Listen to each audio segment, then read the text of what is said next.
couple months ago, I took issue with a PragerU video featuring astrophysicist Brian Keating, who introduces himself as such. I'm an astrophysicist. My job is to look out into space at stars and galaxies, trying to answer these basic, how did the universe come to be questions. In the comments, someone took issue with me asking who I thought I was to take on an astrophysicist. What were my credentials? The person then listed Keating's credentials as though I should immediately turn tail and run. This is clearly not a person who understands science or how science works. Arguments from authority have no standing, especially when a scientist ventures into other realms like theology or philosophy, as Keating did. Other Bri has an opinion, and so do I.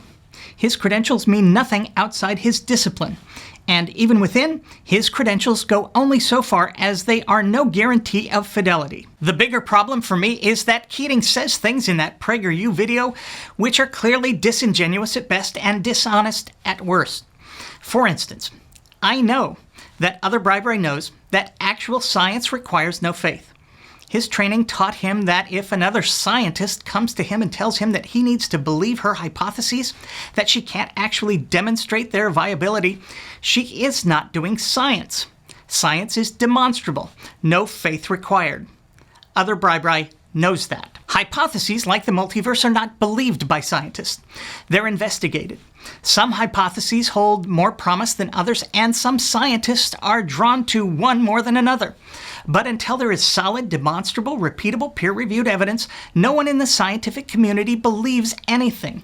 And when they do finally believe after the evidence has mounted, they do so provisionally, meaning that additional evidence could change their mind in an instant. Indeed, dropping their prior belief in the face of new evidence would actually be expected, as opposed to the faith of believers who hold fast even when the evidence is overwhelmingly stacked against them.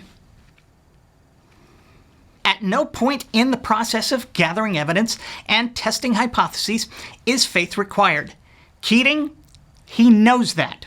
And yet, as a scientist, he attempted to equate a scientist's interest in a, however promising hypothesis with the faith of a religious believer. But those who believe in the multiverse are also keeping the faith. They just don't admit it. I can't even give this one a disingenuous. This is just a goddamned lie from the pit of PragerU, and an ignoble use of Keating's scientific credential. Shame on you, Bri.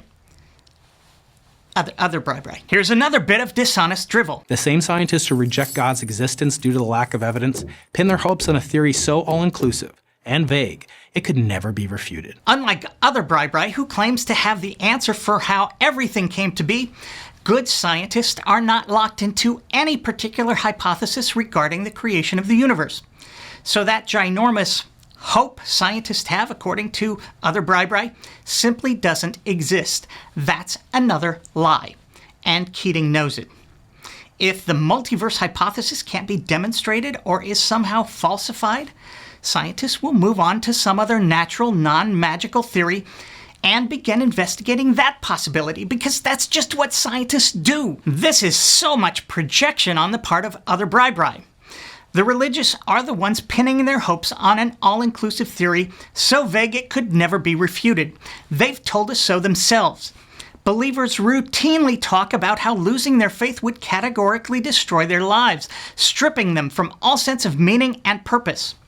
Dennis Prager himself has admitted that he would go insane without God. And other religious leaders have admitted that without God, they'd become animals, criminals, lacking any moral compass. If the multiverse doesn't pan out, scientists will simply look elsewhere, knowing that our ignorance of the universe's origin is no reason to embrace superstition and magical thinking, as the failure of one hypothesis in no way validates another. Scientists won't go insane, nor will they run through town raping and pillaging. Keating and his family will be safe. But if other Bri is wrong, look out, folks. We're going to need a padded room for Prager, a huge stash of weapons, tons of ammunition, and maybe a bunker? I don't know. There are more examples like this, but let me finish with another doozy. In the PragerU video, Other Bribri talks about the possible outcomes of the multiverse hypothesis, trying to make them sound wacky and beyond the pale. Does this sound a bit far-fetched, a little too science-fiction-y? As any decent scientist knows, the provisional scientific truths we've already discovered, especially at this subatomic level, are as far-fetched and science-fiction-y as one could imagine. Many of them were actually beyond our imagination. Top scientists initially rejected many of these discoveries because they were so completely counterintuitive. As an astrophysicist, Other Bribri absolutely knows the wacky, counterintuitive nature of our actual science, which has yielded the most statistically amazing predictable knowledge we've ever discovered. So this argument that the multiverse hypothesis sounds far-fetched and a little too science-fiction-y is not an argument an honest scientist would ever make, knowing that far-fetched and science-fiction-y are actually features of science rather than bugs. And all of this from a guy who I'm sure believes in virgin births, dying, resurrecting God-men, and a deity who holds the sun in the sky a bit longer so his people can continue their genocidal rape of the so-called Promised Land. Please, is it just me, or are you two starting to think that Other Bribri is not a very honest person? These arguments from authority might have weight in the world of religion, but in science, arguments from authority live in a zero-gravity environment. You don't get to say stupid shit or dishonestly misrepresent your own scientific method and community simply because you're credentialed in some scientific discipline. Worse yet, these dishonest arguments made by Other Bribri are the antithesis of science, a threat to the scientific endeavor, and an actual betrayal of Other Bribri's scientific credentials. Should we be surprised? No, not really. Other Bribri will tell you that it's his job to look out into space and try to answer these basic how did the universe come to be questions. But the truth is, he's certain he already knows the answer. Those who have a religious faith have an answer: God. Hey name bro, way to waste your life looking up at the stars for answers already in your possession. Go Devils!